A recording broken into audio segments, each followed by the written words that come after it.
जय हिंद दोस्तों, मैं भूपेन नामदेव। कैसे हो आप लोग? आशा करता हूँ आप लोग अच्छे होंगे। जैसा कि आप स्क्रीन पर देख रहे हो, यह पेपर दिल्ली पुलिस कांस्टेबल का प्रीवियस ईयर का पेपर है। तो आज हम इसी को सॉल्व करने वाले हैं, ताकि जो आपका अगला एग्ज़ाम दिल्ली पुलिस कांस्टेबल का दिसंबर 2023 में होने वाला है, उस एग्ज़ाम में आप ज़्यादा से ज़्यादा अंक हासिल कर पाओ। इसके अलावा अगर आप यह प्रीवियस ईयर का पेपर सॉल्व करोगे तो आपको आसानी से पता चल जाएगा कि दिल्ली पुलिस कांस्टेबल में जो प्रश्न पूछे जाते हैं उन प्रश्नों का लेवल क्या रहता है, क्या कठिन प्रश्न पूछे जाते हैं या सरल पूछे जाते हैं। इसके अलावा सबसे महत्वपूर्ण बात यह है कि किस किस टॉपिक से प्रश्न पूछे जाते हैं, ये सब आपको आसानी से पता चल जाएगा। तो चलिए दोस्तों, वीडियो स्टार्ट करते हैं। आप वीडियो को फुल स्क्रीन पर कर लो ताकि आपको साफ साफ दिख पाए। तो ये आपका एग्ज़ाम सेंटर दिया गया है।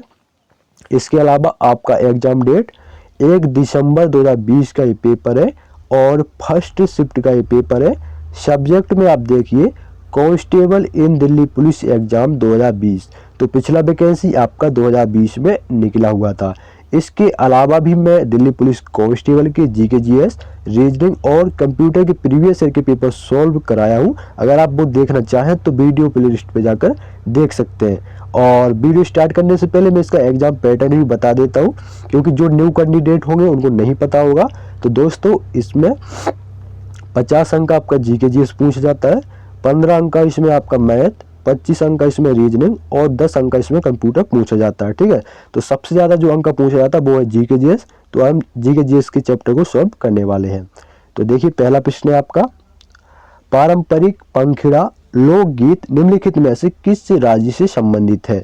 तो जो आपका पंखुड़ा लोकगीत है ये आपका राजस्थान का है। कहाँ का है? ये राजस्थान का है। ऑप्शन 4 आपका बिल्कुल सही है। बेसिकली ये आपका आंसर की है, तो इसमें राइट आंसर आपका पहले से ही हाईलाइट है। अगला प्रश्न देखिए, निम्नलिखित में से किस सूक्ष्म जीव को सजीव और निर्जीव के बीच की कड़ी माना जाता है? तो वो कौन सा जीव है, कौन सा सूक्ष्म जीव है? वो है आपका विषाणु। कौन सा है? विषाणु को सजीव और निर्जीव की बीच की कड़ी माना जाता है। तो ऑप्शन जो आपका 3 है बिल्कुल आपका सही है। ठीक है, बढ़ते हैं अगले प्रश्न की ओर। ठीक है, मैं जितना भी प्रीवियस ईयर का पेपर सॉल्व कराया हूँ उसमें अधिकतर मुझे करंट अफेयर्स के 10 प्रश्न देखने को मिले हैं। और आपके नदी हो गए, सहायक नदियाँ हो गई, त्योहार हो गए, पर्व हो गए और आपके आर्टिकल हो गए, यहाँ से जो प्रश्न बहुत बन रहे हैं। तो आपको ये टॉपिक अच्छे से कवर करना है। अगला प्रश्न देखिए, जास्कर नदी निम्नलिखित में से किस नदी की एक सहायक नदी है? तो जो जास्कर नदी है वो सिंधु नदी, किसकी? सिंधु नदी की सहायक नदी है। तो ऑप्शन 2 बिल्कुल आपका सही है। अगला प्रश्न देखिए, अगला प्रश्न आपका करंट अफेयर्स से है। 31 अगस्त 2020 तक के अनुसार भारत रत्न से सम्मानित खिलाड़ी या खिलाड़ियों की संख्या निम्नलिखित में से कितनी है? तो अगस्त 2020 के अनुसार भारत रत्न से सम्मानित खिलाड़ियों की संख्या कितनी है? 1 है। कितनी है? 1। तो ऑप्शन आपका 4 बिल्कुल सही है, 1। अगला देखिए, ईरान का प्रसिद्ध चित्रकार अब्द अल समद निम्नलिखित में से किसके निमंत्रण पर भारत आया था? तो किसके निमंत्रण पर भारत आया था? तो ये किसके निमंत्रण पे आया था? ये हुमायूं के निमंत्रण पे आया था। किसके? हुमायूं के निमंत्रण पे आया था। तो ऑप्शन बिल्कुल आपका 4 सही है। हुमायूं कौन था? हुमायूं था अकबर का लौंडा, लड़का। ठीक है, अकबर का लड़का था। और हुमायूं था अकबर का, सॉरी यार क्या बता रहा हूँ, हुमायूं जो था वो आपका अकबर का पापा था। ठीक है, हुमायूं के पापा का नाम था बाबर। ठीक है, तो आपका बाबर अकबर का क्या हुआ? दादा हुआ। ठीक है, और आपका अकबर का जो बेटा था वो जहांगीर, जहांगीर का क्या था? बेटा औरंगजेब। ठीक है, और अगर पूछे मुगल वंश का संस्थापक कौन था तो वो बाबर था। बाबर का बेटा हुमायूं, हुमायूं का अकबर, अकबर का जहांगीर, जहांगीर का औरंगजेब। ठीक है, अगला देखिए, केंद्रीय बजट 2020 में घोषित नई आयकर व्यवस्था के अनुसार 5 लाख से 7.5 लाख के बीच कर योग्य आय हेतु कर की दर घटाकर निम्नलिखित कितनी कर दी है। तो कितनी कर दी है ये प्रश्न में पूछा गया है, तो 10% कर दी। कितनी कर दी? 10%। तो ऑप्शन 4 आपका बिल्कुल सही है। तो करंट अफेयर्स से आपके प्रश्न अधिकतर पूछे जा रहे हैं, तो करंट अफेयर्स आपको जनवरी 2023 से लेकर दिसंबर 2023 का पढ़ना है। अगला प्रश्न देखिए, टेनिस खिलाड़ी अलेक्जेंडर जेवेरेव निम्नलिखित में से किस देश का प्रतिनिधित्व करते हैं। तो किस देश का प्रतिनिधित्व करते हैं या किस देश की तरफ से खेलते हैं? तो वो जर्मनी की तरफ से खेलते हैं। कौन से देश? जर्मनी। तो ऑप्शन 2 आपका राइट आंसर होगा। ठीक है, जो आपका हिटलर था वो कहाँ का था? जर्मनी का ही था, जर्मनी का तानाशाह था। अगला देखिए, अशोक के साम्राज्य के निम्नलिखित में से किस भाग में उनके शिलालेख खरोष्टी लिपि में लिखे गए थे। तो कौन से भाग में? तो वो है आपके उत्तर पश्चिमी भाग में। ऑप्शन 1 उत्तर पश्चिमी। अगला देखिए, रॉ a history of India's covert operation नामक पुस्तक के लेखक निम्नलिखित में से कौन है। तो जो आपकी ये पुस्तक है रॉ a history of India's covert operation, ये जो पुस्तक है आपका यतीश यादव के यतीश यादव ने लिखी है। ऑप्शन 1 बिल्कुल सही है। अगला देखिए, निम्नलिखित में से किस भारतीय को गणित के क्षेत्र में उनके असाधारण योगदान के लिए जाना जाता है। तो कौन सा भारतीय है? वो है आपका एस रामानुजन। कौन है? एस रामानुजन। ऑप्शन 2 बिल्कुल सही। अगला देखिए, ईंधन के कैलोरी मान का मात्रक निम्नलिखित में से किस रूप में व्यक्त किया जाता है। तो ईंधन का कैलोरी मान का जो मात्रक होता है वो होता है आपका K/kg। ठीक है, तो ऑप्शन 1 बिल्कुल आपका सही होगा। अगला देखिए, करंट अफेयर्स से प्रश्न है, केंद्रीय बजट 2020 में वित्त मंत्री द्वारा व्यक्त पूर्वानुमान के अनुसार निम्नलिखित में से किस वर्ष तक भारतीय किसानों की आय दुगनी हो जाएगी। तो किस वर्ष तक हो जाएगी? तो भाई ये 2022 तक किसानों की आय दुगनी हो जाएगी। ठीक है, तो 2020 का ये प्रश्न है, तो आपका 2022 तक हो जानी चाहिए थी, अब हुई है नहीं ये पता नहीं है। अगला देखिए, भारत के संविधान के निम्नलिखित में से किस अनुच्छेद में राज्य को प्रसूति सहायता के लिए प्रावधान निर्मित करने का निर्देश दिया गया है। तो कौन सा अनुच्छेद है? वो है आपका अनुच्छेद 42 के अंतर्गत। कौन सा? अनुच्छेद 42 के अंतर्गत। तो ऑप्शन 4 आपका बिल्कुल सही है। अगला देखिए, गोमती पुत्र सातकर्णी निम्नलिखित में से किस राजवंश का शासक था। तो जो सातकर्णी था ये आपका सातवाहन वंश का शासक था। तो ऑप्शन 4 सातवाहन वंश। अगला देखिए, अष्टांगिक मार्ग 8 प्रकार का पथ, यानी 8 प्रकार का जो रास्ता होता है वो आपका अष्टांगिक मार्ग कहलाता है। ठीक है ना। तो अष्टांगिक मार्ग का तत्व ज्ञान निम्नलिखित में से किसके द्वारा प्रतिपादित किया गया है। तो किसके द्वारा? वो आपका गौतम बुद्ध के द्वारा प्रतिपादित किया गया था। तो ऑप्शन 2 आपका बिल्कुल सही होगा।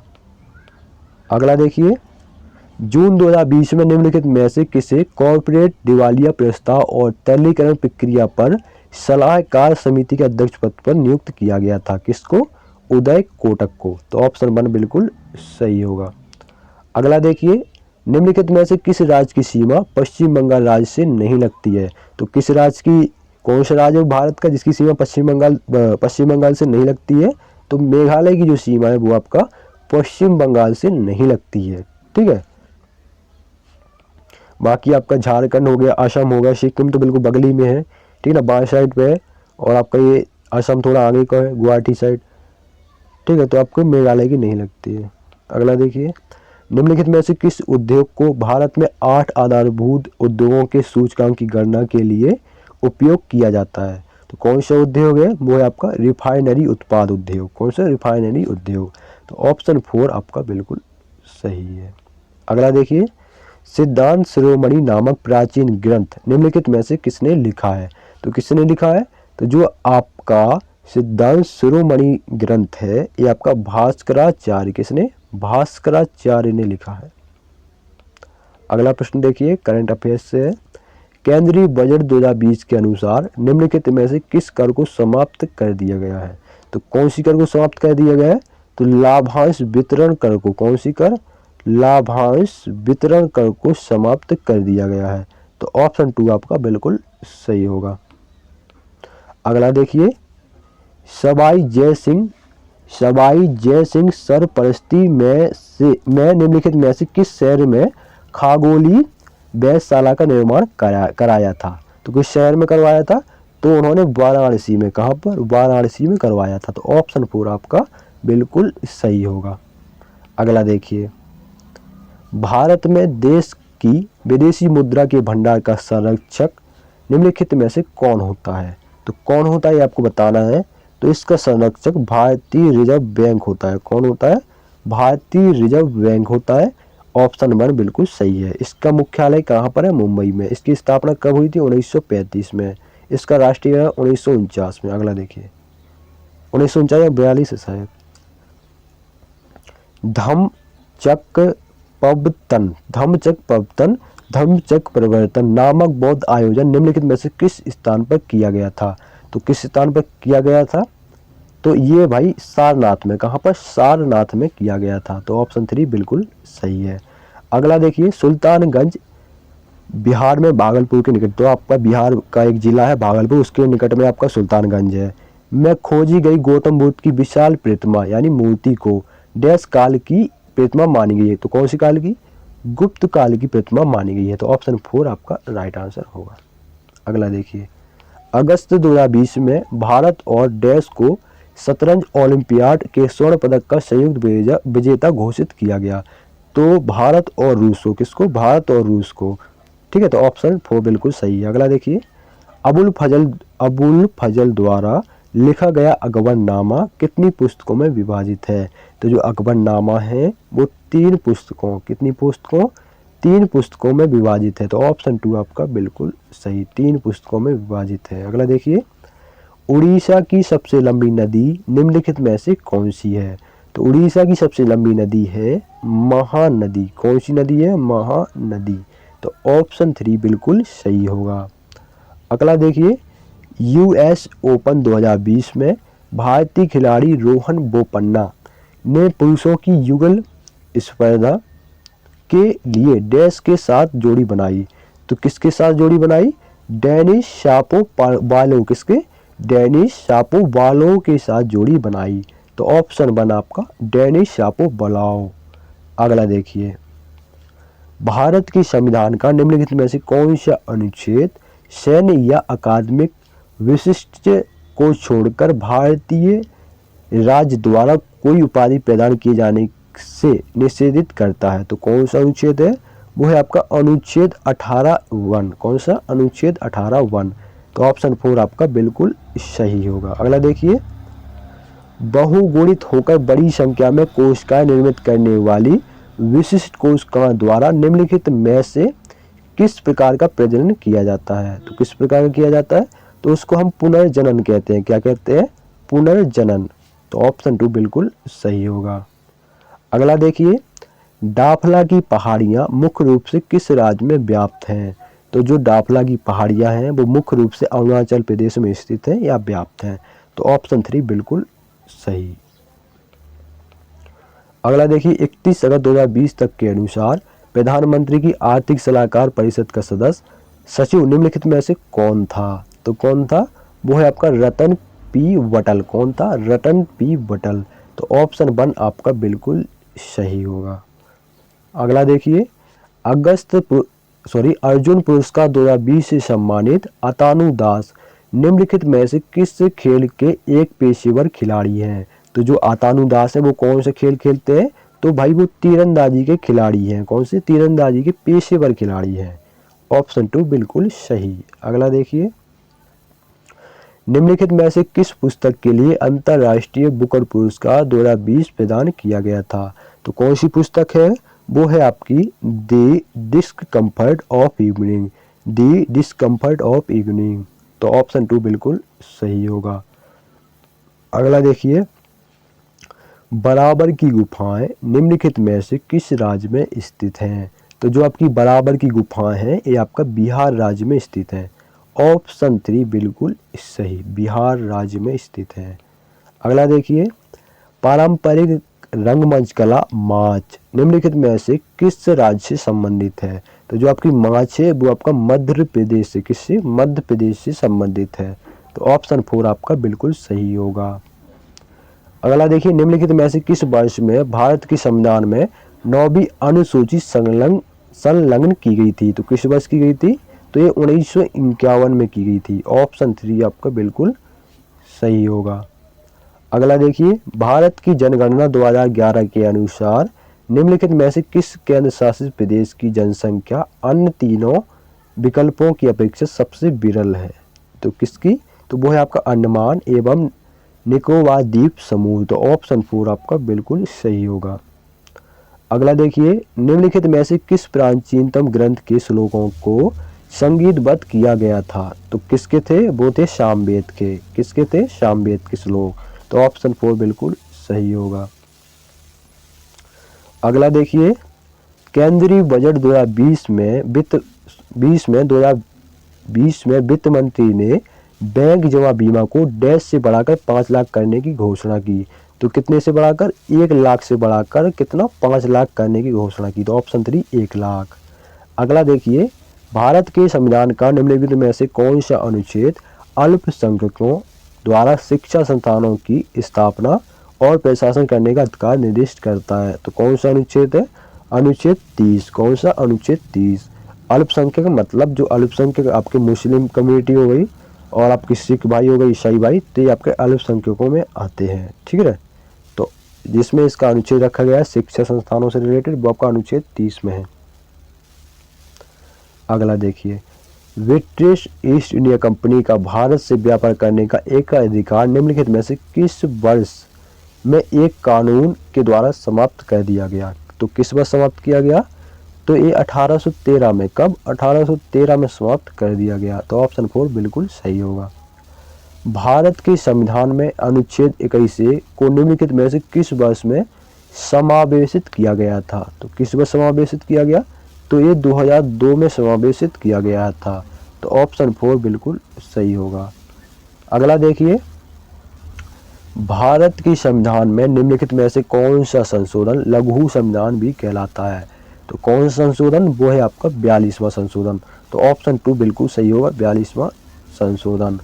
अगला देखिए, निम्नलिखित में से कौन सा प्रोटीन पाचक एंजाइम छोटी आंत में स्रावित होता है? तो कौन सा है? वो है आपका ट्रिप्सिन। Option 3 trypsin.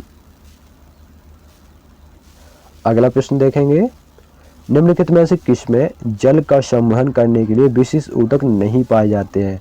तो किसमें नहीं पाए जाते हैं? तो फ्यूनेरिया। किसमें? फ्यूनेरिया में नहीं पाए जाते। तो ऑप्शन 3 बिल्कुल सही होगा, फ्यूनेरिया। अगला प्रश्न देखेंगे, निम्नलिखित में से किस राज्य में मैक्लोडगंज नामक एक प्रसिद्ध पर्वतीय स्थल अवस्थित है? तो किस राज्य में है ये भाई? हिमाचल प्रदेश में। किस राज्य में? हिमाचल प्रदेश में। अगला देखिए,